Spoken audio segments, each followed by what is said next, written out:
भारतीय चुनाव आयोग पूर्ण रूप से पारदर्शिता से निष्पक्षता से कार्य कर रहा है और अनाप शनाप अपने हार की जैब मिटाने के लिए आरोप लगाओ तो उसका कोई लेना देना नहीं है।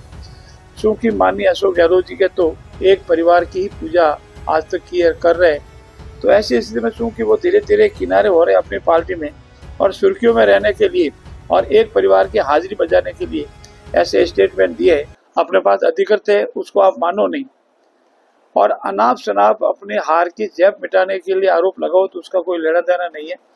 क्योंकि माननीय अशोक गहलोत जी के तो एक परिवार की ही पूजा आज तक कर रहे हैं और उनके वक्तव्य को जस्टिफाई करने के लिए बिना किसी आधार के उन्होंने आरोप लगाए हैं जिसका वास्तविकता से कोई लेना देना नहीं है। भारतीय चुनाव आयोग पूर्ण रूप से पारदर्शिता से निष्पक्षता से कार्य कर रहा है और उन्होंने ये विषय माननीय सर्वोच्च न्यायालय में अपना पक्ष रखा है और जब माननीय सर्वोच्च न्यायालय में विषय विचाराधीन है तो ऐसी स्थिति में अगर उनके पास कोई सबूत है तो न्यायालय में पेश करें।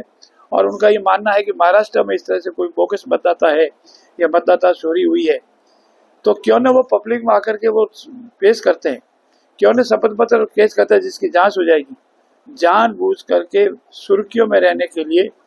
और मैंने पुनः दोहराना चाहता हूँ वो हमारे जोधपुर के हैं, क्योंकि वो अपनी पार्टी में किनारे कर दिए गए हैं। जयपुर में इतना बड़ा कथाकथित आंदोलन हुआ छात्र संघ चुनाव को लेकर के, उसमें उनको आमंत्रित ही नहीं किया गया, वो आए भी नहीं।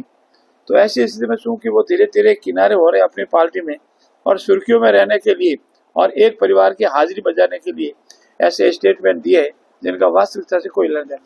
सर, कल एसओजी ने एक और गिरफ्तारी की है, वो पूर्व मुख्यमंत्री के पीएसओ भी रह चुके हैं, तो इसे आप कैसे देखते हैं? क्योंकि पूर्व मुख्यमंत्री पद पर रहते हुए इस तरह की जो पेपर लीक का मामला हुआ था।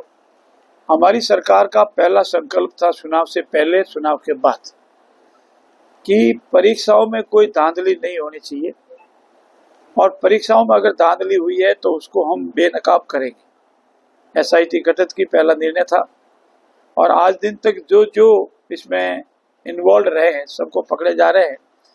आप कल्पना कीजिए, माननीय अशोक गहलोत जी के जो ओएसडी रहे हैं, जिन्होंने बार बार आपके समक्ष ये बयान दिए हैं कि माननीय अशोक गहलोत जी ने मुझे ये कहा था कि फोन टैपिंग करो। माननीय अशोक गहलोत जी ने इन प्रत्याशियों के जो कांग्रेस के प्रत्याशी थे उनको हराने की रणनीति रची थी। ऐसे गंभीर आरोप का जवाब माननीय अशोक गहलोत जी ने आज दिन तक नहीं दिया और उनके ही साथ काम किए हुए एक अधिकारी पेपर लीक के मामले में पकड़ा जावे, इससे अधिक शर्मनाक बात कुछ भी हो नहीं सकती है। मैं उनसे नम्रता से निवेदन कर रहा हूं कि अपना स्पष्टीकरण दें।